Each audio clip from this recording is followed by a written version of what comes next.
May kaibigan ako na problema sa pera. Sabi ko, magbenta ka ng embutido. So, turuan kita. This is my napakasarap na embutido recipe. Napakadali lang yan. Let's begin. One for you, one for me.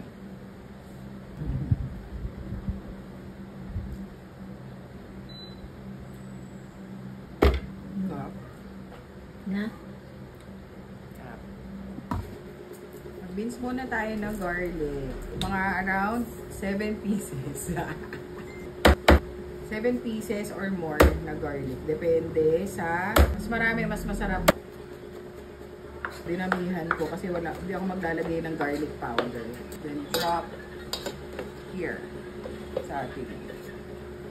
This is 1.5 kilo of pork giniling.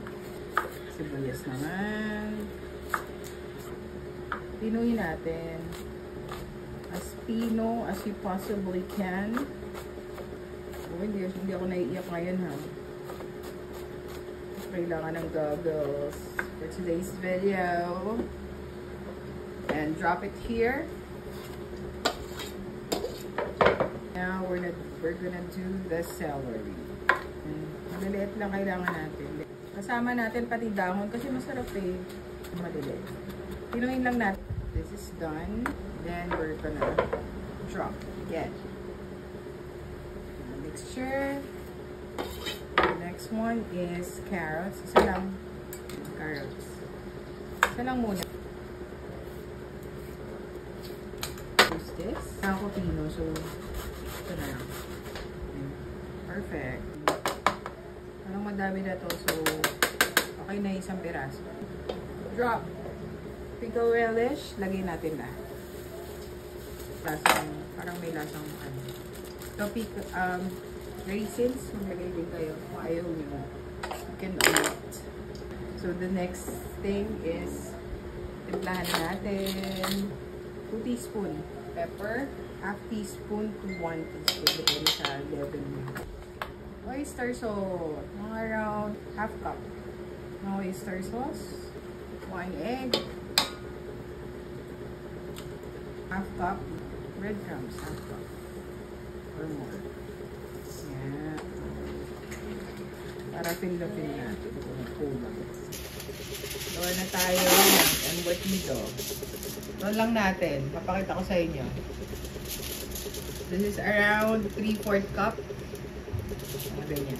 3/4 cup. Depende na sa inyo kung gaano kalaki yan. Natin mo lang.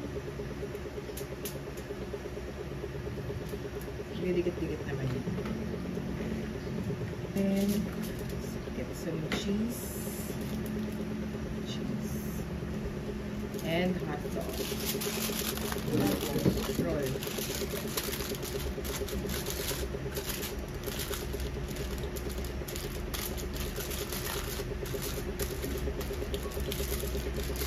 Mas maganda kung masikip talaga. Roll mo na. Press lang natin dito.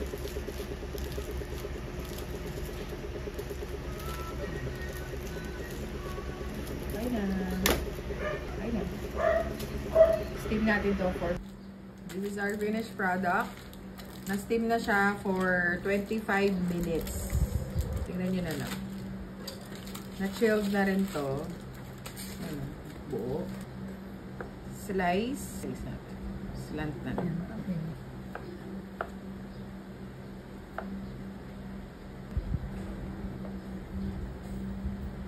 Kita ba?